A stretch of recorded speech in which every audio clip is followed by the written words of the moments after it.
नमस्ते, मैं हूं Anika Madnani, tarot card reader, spiritual healer. Shri गणेशाय नमः। सब्सक्राइब कीजिएगा, लाइक कीजिएगा और जरूर शेयर कीजिएगा। अगर आपको अपना साल और अपने लव्ड वंस का साल बहुत बढ़िया चाहिए है, ये साल आपका बहुत ब्लॉकबस्टर रहे, जैसे ये साल आपके लिए हेल्थ, वेल्थ, हैप्पीनेस, प्रॉस्पेरिटी बना रहे, तो ये साल ऐसा खास क्या करना है आपको ये वीडियो जरूर देखना चाहिए। ये वीडियो देखने से आपकी लाइफ में कितना बदलाव आता है ये आप पे निर्भर करता है। धन्यवाद। नमस्ते, मैं हूं Anika Madnani, tarot card reader, spiritual healer. तो शनि के ट्रांजिट से लोग इतने घबराए हुए हैं, तो क्या करना है आपको शनि के ट्रांजिट से बचने के लिए? ये साल जो केतु का साल है, आपको ये केतु के साल में क्या करना है, ऐसे क्या करना है? शनि का जो ट्रांजिट है, जो एक्यूरस में होने वाला है 17 जैन को 2023, आपको ऐसा क्या करना है? आपको अपने कर्म पे ध्यान देना है, क्योंकि कर्म फल दाता चाहते हैं कि आपके कर्मों का हिसाब होता है।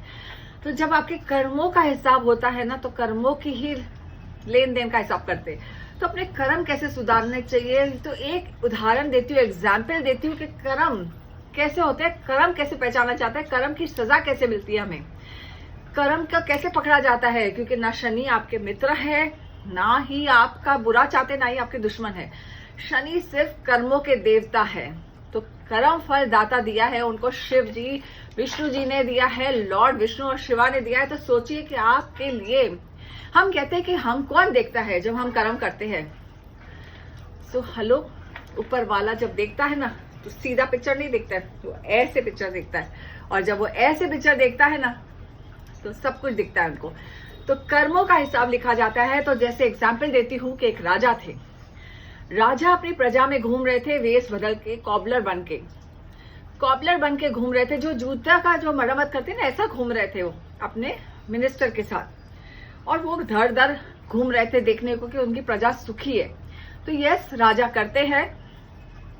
आज भी हमारे बीच में भी जो हमारे राजा है, जो हमारे है, वो भी घूम देखते रहते हैं कि हम सुखी है कि नहीं। तो वैसे ही राजा तभी देख रहे थे कि सुखी है कि नहीं मेरी प्रजा। तो एक तरफ से वो गए, एक घर में गए जहां दो भाई थे, हरिराम और शिवराम। ठीक है, हरि और शिव के नाम वाले थे, हरिराम और शिवराम। तो हरिराम के घर गए, वो बंगलों में रहते थे, उनके पास बहुत पैसे थे और उनके पास खुद का एक ढाबा था। सो हरिराम के पास गए और उनको कहा कि मैं बहुत गरीब हूँ, मैंने बहुत दिनों से खाया नहीं है, तो आप मुझे खाना देंगे? तो उनके पास तो ढाबा था, उनके वहां गए थे। तो उन्होंने कहा नहीं, क्योंकि वो मन के छोटे थे देने वाले में।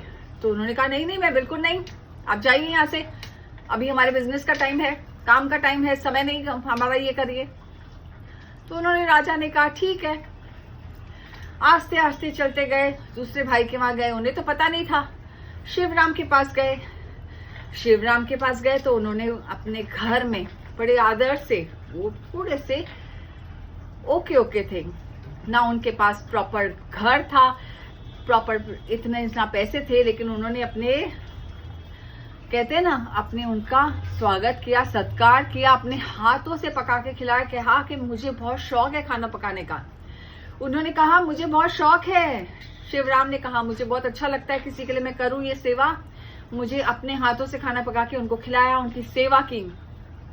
राजा बड़ा खुश होके गया, पर उन्होंने चुप कहा, क्योंकि राजा थे वो तो राजा थे, वो जानते थे, वो तो और कोई नहीं जानता था, क्योंकि वो तो निकले थे परिक्रमा करने, देखने को कि उनकी प्रजा कितनी सुखी है, दुखी है, क्या बोलती है राजा के बारे में। ऐसे करते करते दूसरे दिन जब ही हुआ, तो आपको पता है उसी रात क्या हुआ? उसी रात उसके हरिराम के ढाबे पे, हरिराम का जो जगह थी ना, उसको आग लग गई। हमारी सोच इतनी तुच्छ सी होती है ना, इतनी छोटी सी होती है ना, इमीडिएटली हमें उसका कर्मों का कभी कभी हिसाब ऑन द स्पॉट मिल जाता है।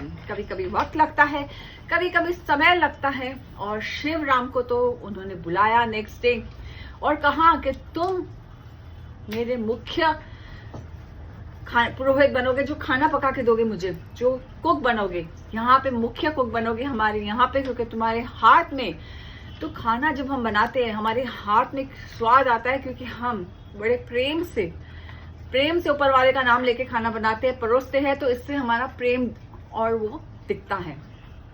तो राजा ने रातों रात, ये कहते हैं कि कर्म इतनी बड़ी चीज है कि रातों रात आपको राजा से रंग बना सकती है, रंग से राजा बना सकती है। तो कर्म अपने अच्छे कीजिए। क्या पता कौन से कॉर्नर में कब आपकी परीक्षा ली जा रही है, क्योंकि यहाँ पे हम इंसानों को जिंदगी में, आप जब एग्जाम लिखते हो ना तो आपको क्वेश्चन पेपर मिला जाता है, लेकिन यहाँ पे क्वेश्चन पेपर नहीं आता है, सीधा रिजल्ट मिलता है। There is no question paper for us. हम बिना क्वेश्चन पेपर के एग्जाम देते हैं, रोज उठते बैठते हम एग्जाम देते हैं, तो कोई क्वेश्चन पेपर नहीं है हमारे लिए, हम सिर्फ परीक्षा देते हैं। तो परीक्षा में पास होना है तो अपने कर्म अच्छे कीजिए। शनि पल पल का हिसाब रखते हैं, पल पल का हिसाब रखते हैं, तो पल पल अपनी सोच को भी पॉजिटिव रखिए। आप किसी के लिए जो बुरा सोचते हैं उसमें भी आपका हिसाब किताब होता है। फिर हम अक्सर कहते हैं कि हमने क्या किया ऐसा जो हमारा हिसाब किताब नहीं क्यों हो रहा है, हमने तो कुछ बुरा किया ही नहीं। पर क्या पता कौन से वक्त आपने क्या सोचा था किसी के लिए, कौन से वक्त आपने क्या सोचा था। जैसे एक और एक कहानी बताती हूँ। जैसे एक है ना, सैंडलवुड वाला था एक शहर में, तो वो सोचता था कि मेरे से तो कोई सैंडलवुड लेता ही नहीं है, कोई मरता ही नहीं है इधर, और मरेगा तो राजा ही मरेगा, तो ही सैंडलवुड लेंगे, क्योंकि कोई अफोर्ड ही नहीं कर सकता है। तो जब हम गुजरते हैं, जब हम मरते हैं, गुजरते हैं, तो सैंडलवुड लकड़ी रखी जाती है, जलाने के लिए यूज की जाती है, तो आपको पता है उसकी खुशबू आती है। तो उसने वो बार बार वो सोचता था। तो राजा जब वहां से पास हुए ना, तो उससे भी वो नेगेटिविटी आने लगी कि ये दुकान अच्छी नहीं है, ये सैंडलवुड वाला ही अच्छा नहीं है जो ये कर रहा है बिजनेस। तो ऐसे ही हम जो शुभ दिमाग में सोचते रहते हैं किसी के लिए, वैसे ही चलता है।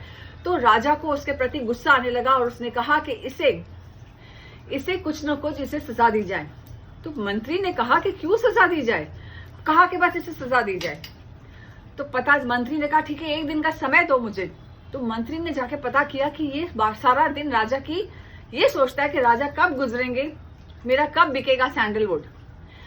ऐसे ही जब हम किसी के बारे में बुरा सोचते हैं तो वो बुरा ख्याल रखते हैं, वो भी अकाउंटेबल होता है। उस मंत्री ने उसके माइंड को चेंज कर दिया, लेकिन क्या हम अपने माइंड को चेंज कर पाते? नहीं। तो अपने माइंड को चेंज करने के लिए आपको क्या करना है, खास करके ये साल जो केतु का साल है, चांटिंग करना है। जितना आप जप करेंगे, जितना आप माला जप करते रहेंगे, उतना ही आपको फल मिलते रहेगा। तो ये आपका फल लेने का समय है। अगर आप फल लेना चाहते हैं तो जरूर इसके लिए जरूर अपनी मेहनत करिए, कर्म अच्छे करिए और जप करते रहिए, ऊपर वाले का नाम लेते रहिए। ऊपर वाले का जितना बार नाम लेंगे उतनी बार आपको लाइफ आपकी इजीली हो जाएगी। नमस्ते। सब्सक्राइब करना ना भूलिएगा, लाइक करना ना भूलिएगा, शेयर जरूर कीजिएगा। धन्यवाद।